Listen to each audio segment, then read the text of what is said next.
Welcome back to Philosophizing with Badiou, a primer for the fresh. I'm Norman Mataras. In our last episode, we discussed Alain Badiou's manifesto for philosophy. We established some observations on what lies behind the series of comments and positions taken in chapter 1 of the book, in which Badiou confronts himself to his colleagues and the assessment given by them regarding how philosophy has perhaps truly entered its terminal phase. Philosophy is in decadence, perhaps already dispersed, and there are a number of reasons for that.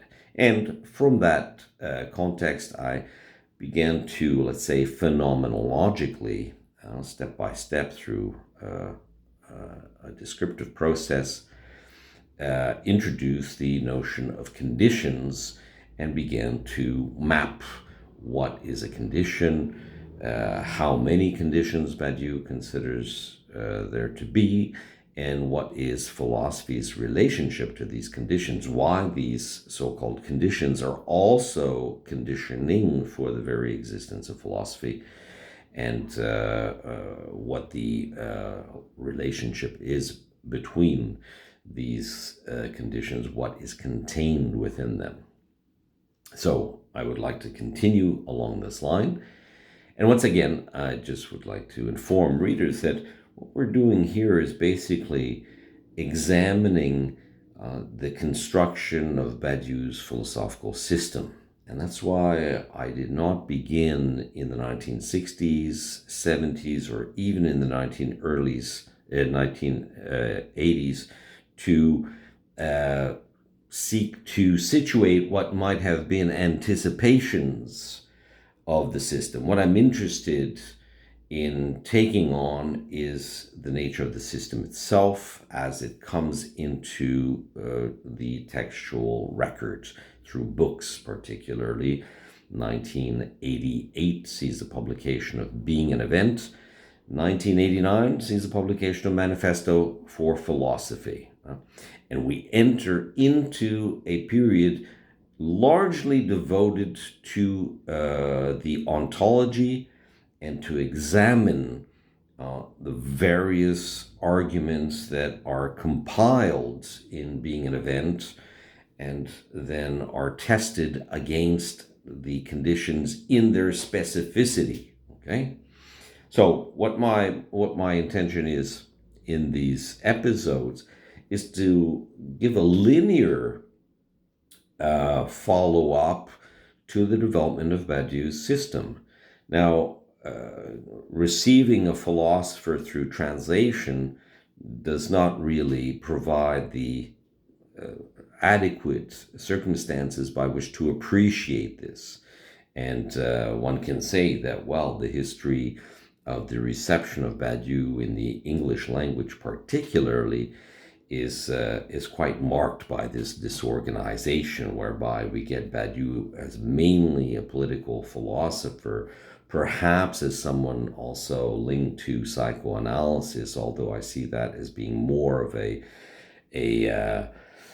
phenomenon occurring today, even though at the very beginning, let's say the first readers of Badiou who were competent in French and decided to translate them were primed or educated in Lacanian psychoanalysis as well. So there was a period in which it perhaps receded as the other spaces of Badiou's activity began to fill in, particularly spaces devoted to the condition of art, for example, as well as the further development of the big thesis. The big thesis in Being an Event is that mathematics is ontology.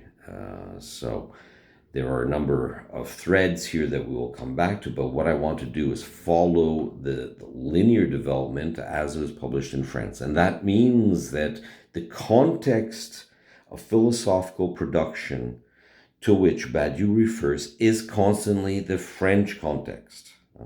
It's not a question here of post-structuralism, or even, contemporary French philosophy per se at this point, at least. It's philosophy, simply put. France's philosophical tradition owes very little to other countries, although there is an integration of German philosophy that occurs from the 1930s, more or less onwards. So we're going to examine this question, but I want to just recall viewers that my approach, although it being in English, is delimited by French philosophy. I have no totalizing statements to make about French philosophy any more than I do about philosophy practiced in the English language, but I want to make very clear that from the perspective of the French, there are a number of opinions about Anglo-American philosophy that at times are similar to those emitted by English-speaking philosophers regarding the French. But what is produced in France is philosophy. It's not French philosophy. It's like, anyway. So that obviously brings up the question of context. Chapter 1 of Manifesto, when we read it, and the version that I translated to English was slightly modified at the very beginning. The first 2 paragraphs are slightly modified. It was much more combative, or it is much more combative in the French version. Right? So I think in order not to presuppose that English-speaking readers will know exactly what Badiou is talking about in the first couple of paragraphs, the Badiou himself and then the first editor of the volume opted for this change. Now, what does occur in the first chapter, and what does it tell us about the state of Badiou's philosophy? Well, I think one of the first questions one has to ask is, how much is context required for philosophy?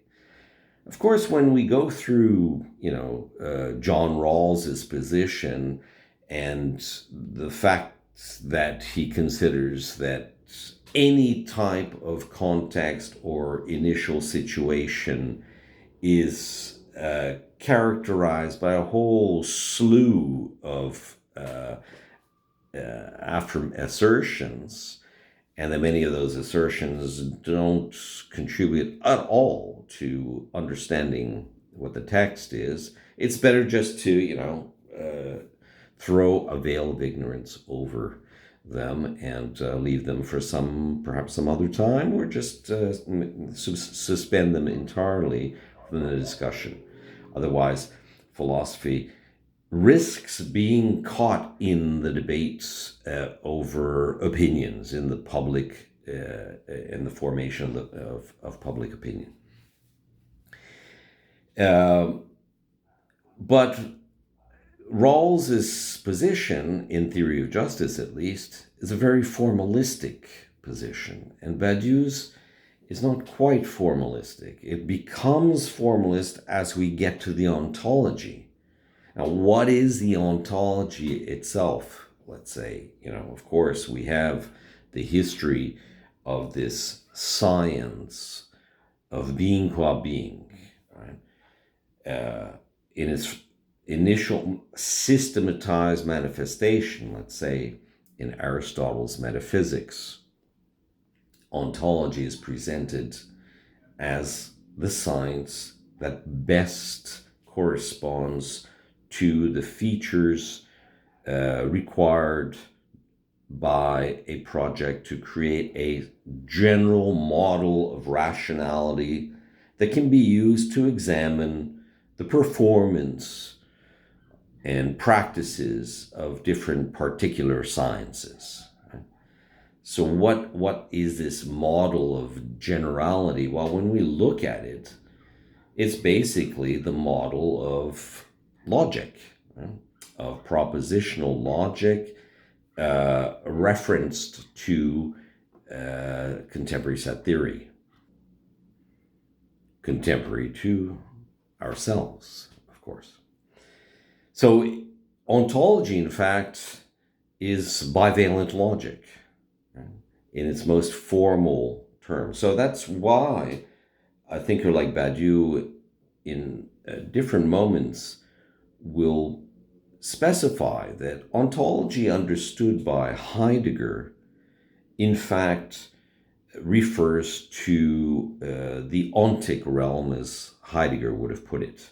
In the ontological ontical difference, Aristotle establishes the principle of non-contradiction as one of the boundaries of ontology. Okay, so that's for the sake of science. Of course, Aristotle's metaphysics will be integrated into Christian theology.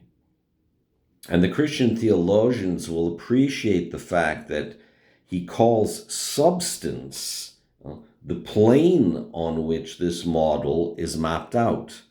Now, is substance necessarily materialized? Well, certainly from the scientific perspective, we would say that it is not. In fact, what the ontology is a pure formal model system. So, but I'm not denying that there is this reading and this interpretation. Of course, it was extremely influential as Christian theology was built and institutionalized, and is the parameter in which scientific questions related to Christian doctrine are discussed. We also have the case of Heidegger introducing his differential ontological model in the 1920s, based on the idea that, well, one cannot think of being from the perspective of identity, because this would collapse being onto the existing substance, the supreme substance. So in order to separate the two, one has to place the notion of irreducible difference at the very heart of an ontological practice. And then we find various critiques of ontology as being established in the 1960s, incorporating many of the techniques that Heidegger uses, although Heidegger was committed to reconstruction of fundamental ontology. But let's say the deconstructionists will actually consider ontology very much like Heidegger considered metaphysics, and will prevent a new ontology from being imagined, unless, of course, the main category that around which even the differential ontology is built, namely Dasein, is rid of the equation, meaning that if Emmanuel Levinas does produce the ontology that can avoid a type of aggressive, predatory solipsism which annihilates the position of the other, then we could think of ontology, or more specifically, first philosophy, as being ethical in nature. Okay, so we have these models here of ontology working. Now, what is ontology for Badiou? Badiou goes back to the idea of being qua being, okay?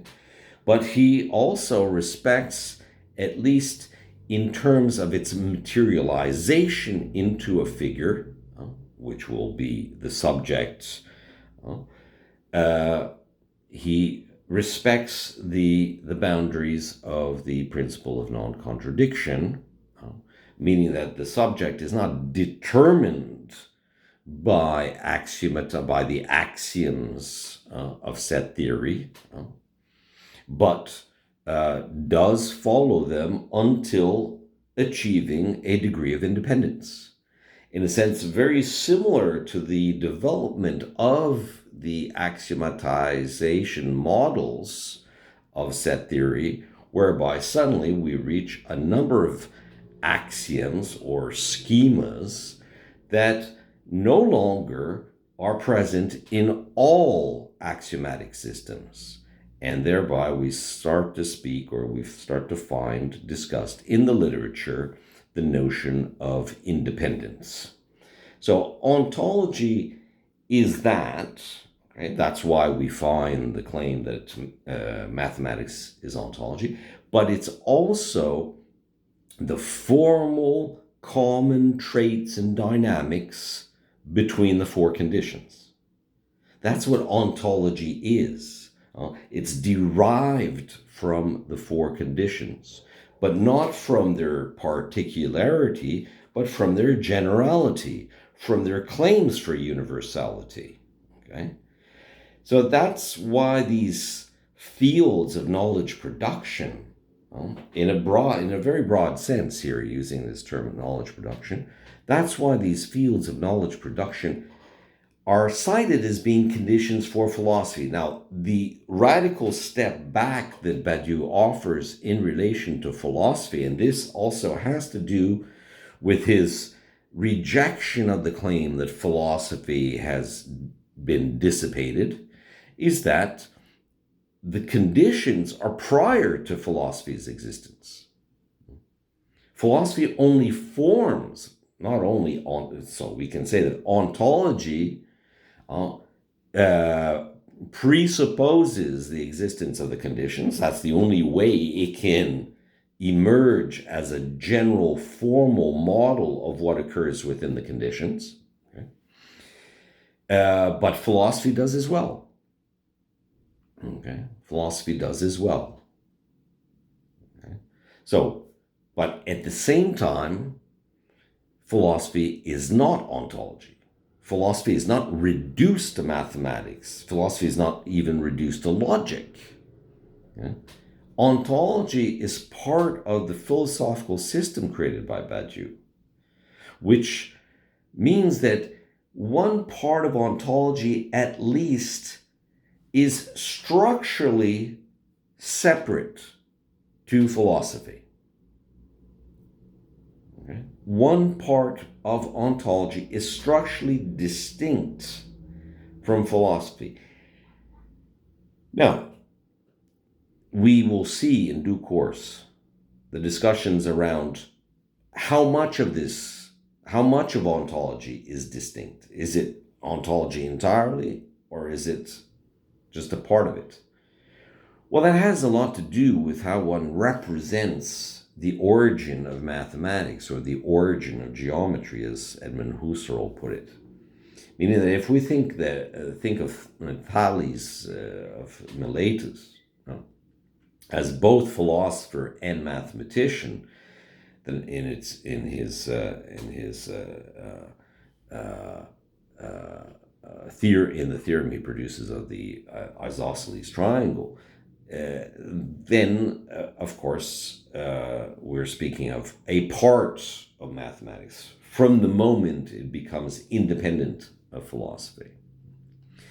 Because here, from the very contemporaneous perspective that we are in, it is clear that mathematics and philosophy have diverged radically, tremendously. So one cannot say that, and mathematicians also cannot allege that philosophy is part of what they do. Okay? So we'll come back to all of these topics, but I want to come back to the context here. So the context of the first chapter, as we were discussing last time, throws us immediately into a fierce social and political debate. Although Badiou brings us textual evidence coming from the literature of philosophy regarding philosophy itself. But he does make a point about the conditions of French intellectual production and the debates of its time that perhaps should be described just a little bit more. Because we have a situation here in France, just at the time that Being an Event is published, meaning a year before, and then there are a series of publications after that, of let's say, the second wave of intense contestation of Heidegger's philosophy on the basis and the renewed the renewed evidence published in 87 of his allegiance to the National Socialist Workers' Party of Germany, the Nazi Party. So indeed, there's a moment here that encounters Heidegger, and encounters Heidegger at a moment in the development of French thought where you have, on the one hand, the slow marginalization of Marxist models of thinking from the space of the university and from public debate. Okay, Marx was a constant reference from the 1930s until the 1980s in France, both for his contributions to, or let's say for his contributions to economics, his contributions to sociology, so the social sciences, his contributions to history, to politics, and to philosophy in terms of the humanist period of Marxist thought. All of a sudden, in the 1980s, there is a cleaning out of Marx from university departments and from the public debate. Among the young, it seems that Marx at that time falls out of favor. So, what Badiou is responding to here in the last observations, it has to do with a strange conjuncture, meaning that with Heidegger being criticized for being a Nazi, you also get emancipatory Marxism as being locked up to the so-called totalitarian institutionalization to which it served and submitted in the Soviet Union.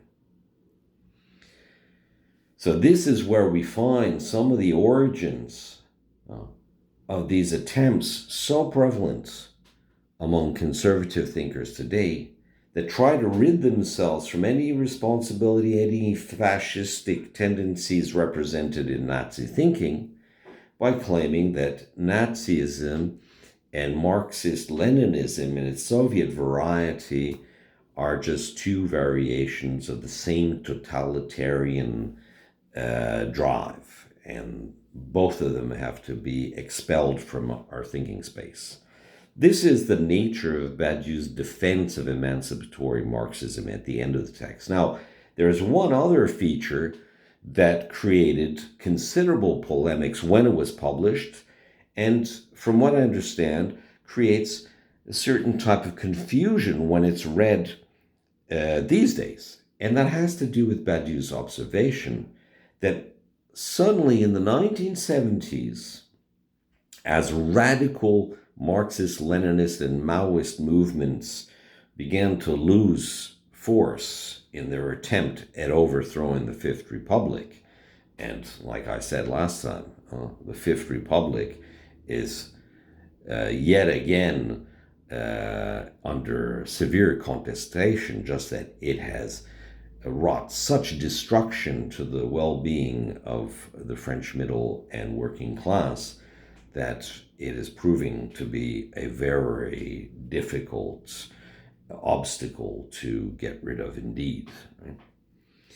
So what happens with the retreat, in terms of the literature published at the time, is the emergence of the Jewish narrative.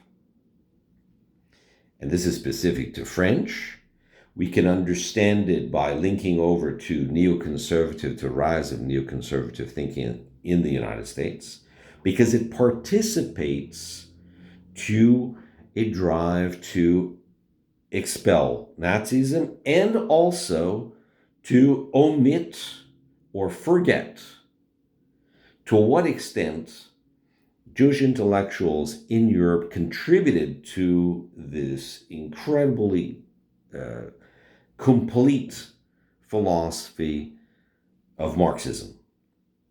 So Badiou throws out a number of questions regarding the context here, and the context that accompanies the assertions that he lists having to do with how philosophy is complicit in the political crimes committed by Nazism and by Soviet socialism.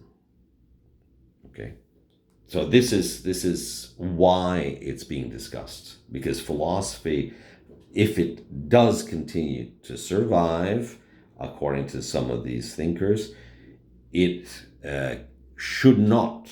It has no longer the right to, given how much it was complicit with totalitarian regimes. Okay, this is something that is not a question of debate here. This is a question of giving a portrait of the debates that were occurring in France at the time. And so Badiou's defense is a historical one and it's a formal one. Defense of the continued existence of philosophy. He's not saying that emancipatory Marxism represented philosophy of what philosophy could be. He will specifically put such a conviction as one of the cases of sutures.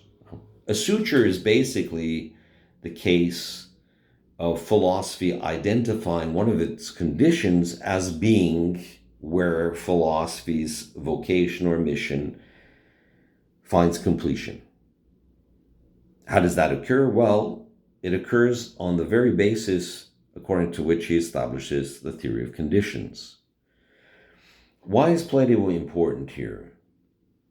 Well, for one thing, it's particularly in Plato that we can see that philosophy develops as a systematized knowledge production system insofar as it engages in dialogue, in debate with different thinking systems that exist in Athens in the 5th century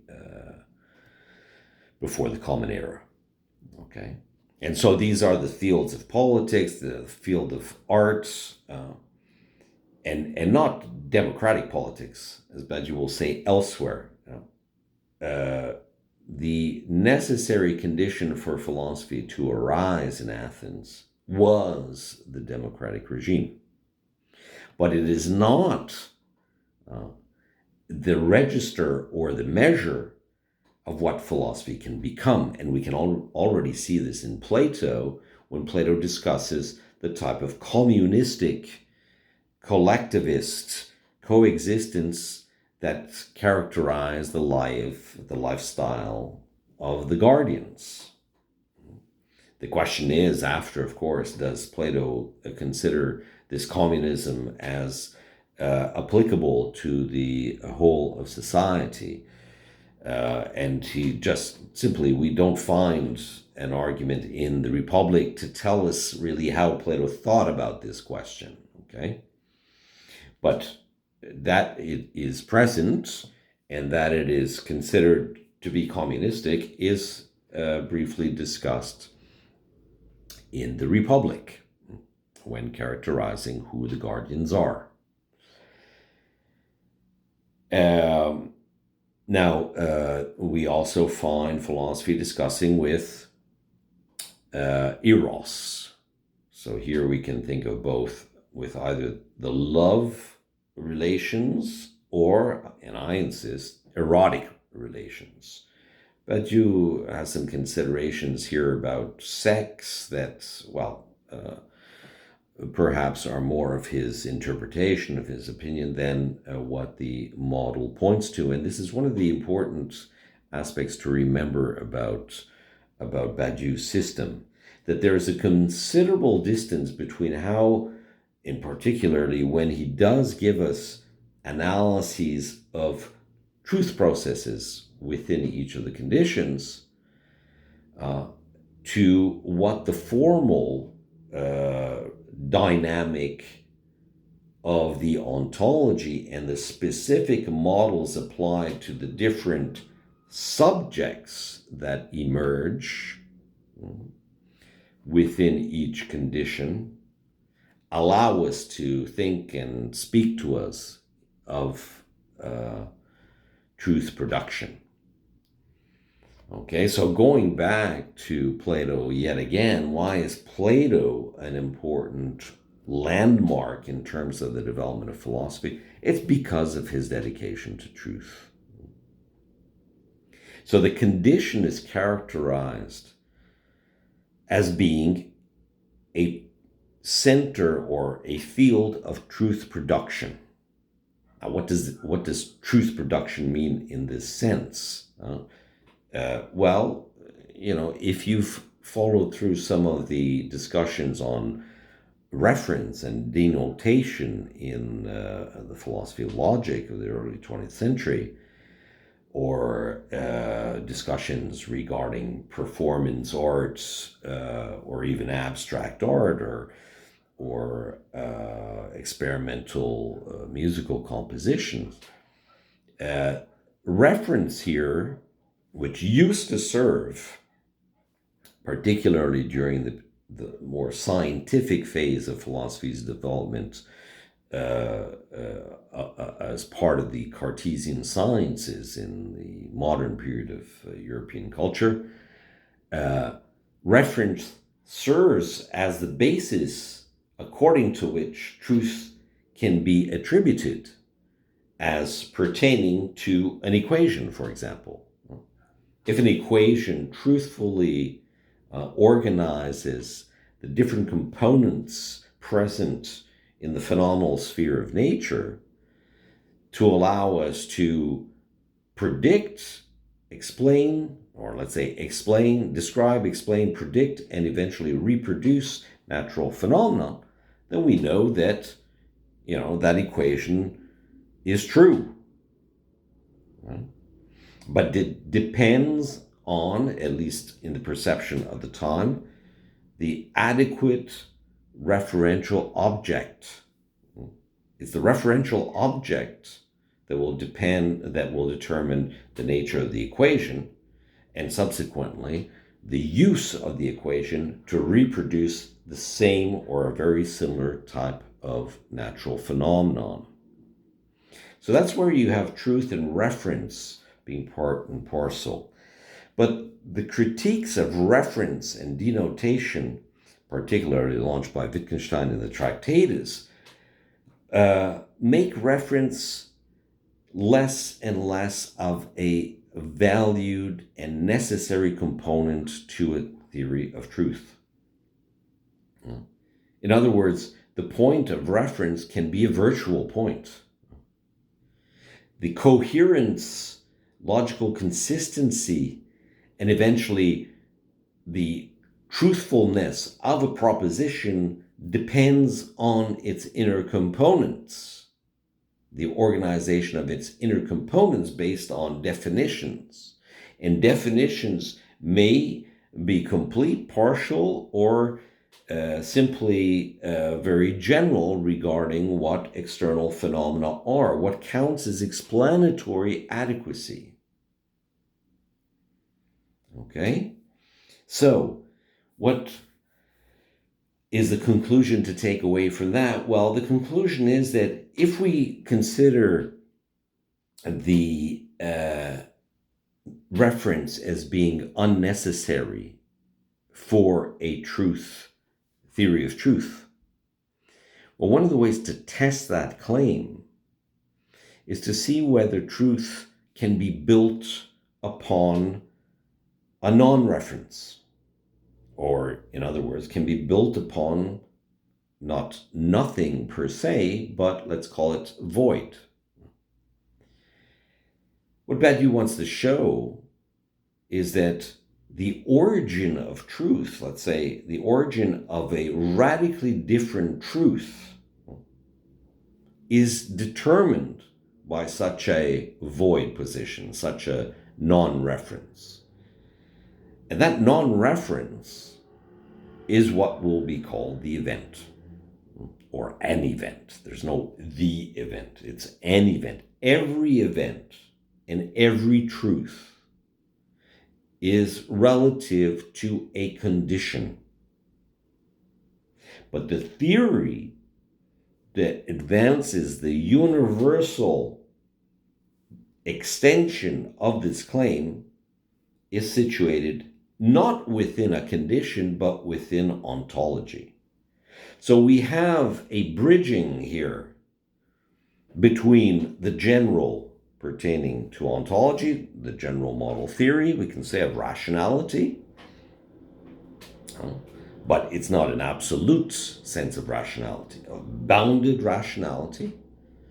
And we have the particular context in which truth appears initially, in this sense, as a rupture. It's the only way to really characterize it. We can speak of discontinuity, but then discontinuity seems to presuppose continuity. Why not call it a rupture? Why not call it a break? And in this sense, we have the very definition of an event. An event is not a cause. It's a break. It's a rupture. It's something unrecognizable as such, which can only be indexed. And of course, here I'm talking about Hegel, I'm talking about Charles Sanders Peirce, but that's not important here. We're not trying to be encyclopedic. We're not giving a course on the history of philosophy. We're just trying to explain in very simple terms what each of these categories means. Okay? So we have the event, and we have truth that indexes in its first installment an event. In that sense, we could say that that type of truth is some type of absolute, but what it is, in fact, is a deictic. It's just an index. And the whole truth procedure begins as a result of that. Now, when does that indexing occur? A lot of people are, a lot of readers of Badiou say that, oh no, but this is the consciousness moment. It is not the moment of consciousness. It can be by accident. It can be unintentional. It can be as a murmur or a dream or an intuition. All of these categories, when looked at within the context of their use in the history of philosophy, all attempt to get at this starting point, this zero starting point. When Socrates understands that he is the only one who knows he knows nothing.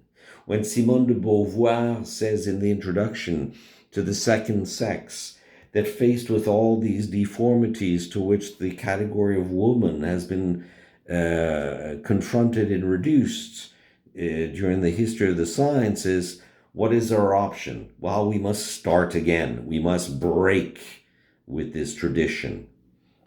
This is the notion of event, and the initial index might be positive or negative, but it's prior to the attribution of a quality of truth value. It's a pure index. Is an index negative or positive? It's a name. It's a name. And subsequently, whether you agree with the fact that that name is the appropriate name to reference or to index an event, or whether you think the way this name connotes another name is incorrect and you already bring this to the table to discuss, or whether you think that it's necessary to explain what this name is. Well, when these things begin to occur, and they always begin to occur by definition when it deals with an event, that's when the subject form is activated. What is the subject form? It's that which manifests itself around the event as a site regarding the event from which things are said about what has already been said regarding the event. Now we start moving away from the event, and the discussion begins to deal with what is said about the event, and the event gets absorbed into all of this process of discussion. Discussion into which, or in relation to which, the event cannot be said to necessarily be a subject, or rather a linguistic phrase or proposition. So the event is an index, but in the system it acquires a name. It is an index that is non-identical to itself. I'm going to stop here, and in our next episode we shall continue. But one of the things that I did want to bring up regarding the political context that Badiou discusses is that, of course, it's not necessary to understand his system. Although when one is interested in Badiou's politics, it definitely enlightens quite a few points. See you next time.